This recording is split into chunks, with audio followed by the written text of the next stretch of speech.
बंदूकों के साथ, चाकुओं के साथ, तलवारों के साथ मनाई जाएगी? शोभा यात्रा के मतलब क्या है? शोभा यात्रा ये कह के मनाई जाएगी, आओ तुम्हारे जीजा आ रहे हैं, उनका स्वागत करो। ये कहा जा रहा है कि हम आएंगे, तुम्हें बताएंगे, और असलहे के साथ जाएंगे कि आपके पास जितने भी केसेस हिम्मत करें, जिनके घर जलाए गए, बुलडोज किए गए, हिम्मत करें, हम उनके बिहाफ पे मुकदमा लड़ेंगे।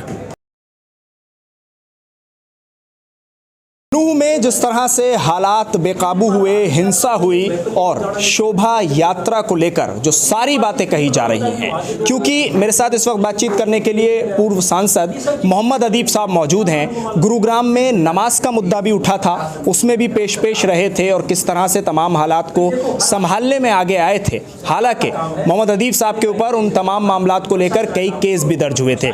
सीधा सवाल आपसे अदीब भाई ये है कि नूह हिंसा को कैसे देखते हैं आप, और क्या कहना चाहेंगे नूह के जिस तरह से हालात बेकाबू हुए, जिम्मेदार कौन? देखिए, नूह में बहुत बड़ा प्रोग्राम था, इसलिए कि ये मणिपुर में कॉर्नर हो गए, पार्लियामेंट चल रहा था, डाइवर्ट करने के लिए एक मुनज़्ज़म प्रोग्राम था इनका। मैं समझता हूँ कि वो बढ़ इसलिए नहीं पाया कि वहाँ के किसानों ने, वहाँ के लोकल हिंदुओं ने, जाटों ने और दूसरी कौमों ने उनका साथ नहीं दिया। अब जब उनका साथ नहीं मिला, तब उन्होंने पुलिस का सहारा लिया, और पुलिस का सहारा लेने का मतलब ये है कि मुसलमानों के घरों को, उनकी बस्तियों को, उनकी दुकानों को, सभी को जलाया। तो लड़ाई सिर्फ इन बजरंग दल और विश्व हिंदू परिषद के गुंडों की नहीं है, उनकी सहयोगी जो पुलिस है वो कर रही है। आप कह रहे हैं पुलिस ने सहयोग किया बजरंग दल और विश्व हिंदू परिषद का? भाई ये बुलडोजर चले या क्या है, किसने चलाए? ये बजरंग दल वालों ने चलाए हैं। तो कहा आप किसी के घर को बगैर नोटिस के कैसे तोड़ सकते हैं? और वो भी इसलिए कि आपका वो जो मेगा प्रोग्राम था कि लूट मार बड़ी पैमाने में की जाए, जब आप उसमें कामयाब नहीं हुए तो एडमिनिस्ट्रेशन लगा चलो हम ऐसे तुम्हें तबाह करें। लेकिन अदीब भाई, कहा तो ये गया कि दंगाइयों के घरों पर बुलडोजर चलाया है हमने। कौन से दंगाई थे? कोई दिखाएं वीडियो, कोई चीज़ दिखाएं। बात सिर्फ ये है कि ये तमाशा जो यूपी से शुरू किया गया और ये हर जगह हो रहा, मध्य प्रदेश में भी हुआ, हरियाणा में किया गया। हालत ये है कि 4 लोग जो पकड़े गए जिन्होंने गुड़गांव की मस्जिद जलाई थी, उनको छुड़ाने के लिए पंचायत हुई, उनको छुड़ाने के लिए सैकड़ों की तादाद में लोग डीएम के यहाँ गए, थाना 57 में जाके घेराव कर दिया, एक FIR नहीं।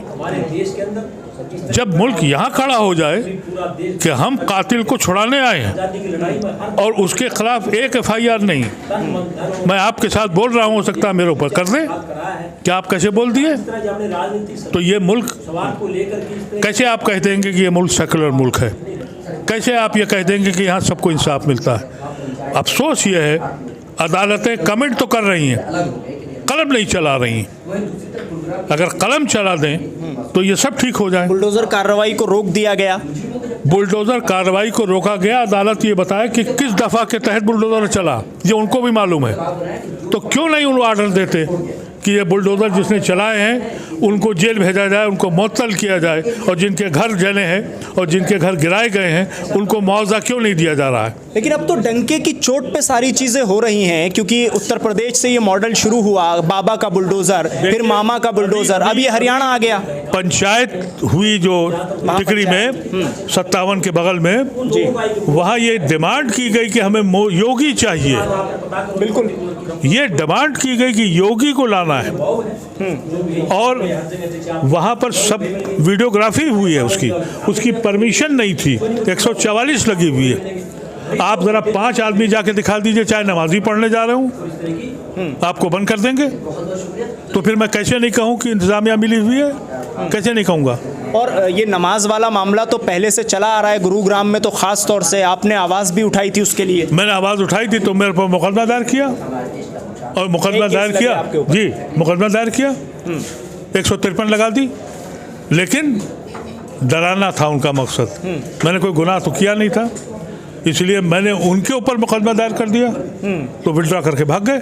अदीब भाई, एक आखिरी चीज़ बताइए, शोभा यात्रा के बारे में कहा जा रहा है कि जब शोभा यात्रा वहां आ रही थी तो शोभा यात्रा पर मुसलमानों की तरफ से पत्थरबाजी की गई मेवात के, उसके बाद ये दंगा भड़का। शोभा यात्रा जी, बंदूकों के साथ, चाकुओं के साथ, तलवारों के साथ मनाई जाएगी? शोभा यात्रा के मतलब क्या है? शोभा यात्रा ये कह के मनाई जाएगी, आओ तुम्हारे जीजा आ रहे हैं, उनका स्वागत करो। ये कहा जा रहा है कि हम आएंगे, तुम्हें बताएंगे, और असलहे के साथ जाएंगे। तो फिर जाहिर है कि कुछ लोग ऐसे भी हैं जो जवाब देना जानते हैं। और जिस बात का हमको डर लगता है, जो मैं बार बार आपके चैनल में कई बार मैंने कहा कि मुझे डर इस बात का लगता है कि कहीं नौजवान अभी तो पत्थर फेंक रहा है, कहीं उसने भी बंदूक उठा ली तो फिर इस मुल्क का क्या होगा? हालात तो बेकार हो जाएंगे, ख़राब हो जाएंगे। ये तो इनकी समझ में नहीं आ रहा। इनकी समझ में सिर्फ इलेक्शन आता है। तो क्या होना चाहिए फिर शरारती तत्वों के साथ, जो शरारती अनासिर हैं उनके साथ? अभी मैंने प्रेस कॉन्फ्रेंस अपने साथियों से कहा है जी कि आपके पास जितने भी केसेस हिम्मत करें, जिनके घर जलाए गए, बुलडोज किए गए, हिम्मत करें, हम उनके बिहार पे मुकदमा लड़ेंगे। हमारी तंजीम लड़ेगी, लीगल सपोर्ट देंगे आप? पूरी सपोर्ट लेंगे, चाहे हमको पूरे हिंदुस्तान में दामन फैला के पैसे लाने पड़े, हाईएस्ट कोर्ट तक लड़ेंगे। एक बार इनको सज़ा हुई, एक बार इनको मुआवजा देना पड़ेगा, तब इनको भी पता लग जाएगा कि बुलडोजर मिलेगी कैसे। आप बीजेपी की तो चलिए बात छोड़ दीजिए, उसके ऊपर तो बहुत सारे इल्ज़ाम हैं, लेकिन अगर राजस्थान की बात कर लें, वहाँ तो कांग्रेस की सरकार है। मोनू मानेसर कहाँ गिरफ्तार हुआ अदीब भाई? मैं तो अदालतों की बात कर रहा हूँ। आखिर एक अदालत ने हरियाणा के रुकवा तो दिया, लेकिन कितना नुकसान होने के बाद? नहीं, लेकिन उन्होंने अब खुद संज्ञान लिया, ये बात आपको माननी पड़ेगी। बिल्कुल, उन्होंने खुद संज्ञान लिया। तो ऐसे भी जजेस हैं, ऐसा नहीं है कि सारे जजेस जो हैं, ऐसा मैं नहीं कहता कि जजेस कम्युनल हैं, लेकिन जजेस एक तादाद ऐसी है जो सहम गए, डर गए।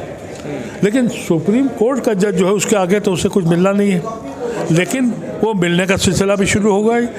गगोई साहब को पार्लियामेंट मिल गई, तो अब अगर इसकी लालच है तो बात अलग है, लेकिन अभी भी हायर कोर्ट जो हैं, हम उन पे एतबार करेंगे। एक आखिरी चीज़ जल्दी से बता दीजिए 2 लफ्ज़ों में, जिन प्रशासनिक अधिकारियों ने बुलडोज़र ले जाकर बुलडोज़र चलाया, मकान तोड़ दिए, छोटे छोटे घर तोड़ दिए, इमारतें तोड़ दी, उनसे वसूली करने के लिए कोर्ट कुछ करेगी, या उनसे वसूली कैसे हो पाएगी? उस चीज़ की भरपाई कैसे होगी? अगर जिनके घर जले हैं जी, और वो साबित करते हैं कि वो उनकी ज़मीन है जी, और वो उनको बगैर किसी उसके तोड़ा गया है, तो हिंदुस्तान की अदालत की ये जिम्मेदारी बनती है कि उनके घर का मुआवजा दें और जिसने तोड़ा है उसको सज़ा दें। इसी बात की लड़ाई होनी है। चलिए, शुक्रिया अदीब भाई बातचीत करने के लिए पूरे मुद्दे पर। पूर्व सांसद मोहम्मद अदीब साहब हमारे साथ मौजूद थे। उनका साफ तौर पर कहना है कि सज़ा भी मिलेगी, अदलिया पर इतना भरोसा है और कानूनी तौर पर यह लड़ाई पूरी आगे तक लड़ी जाएगी। दिल्ली से INN चैनल के लिए साहिल नकवी।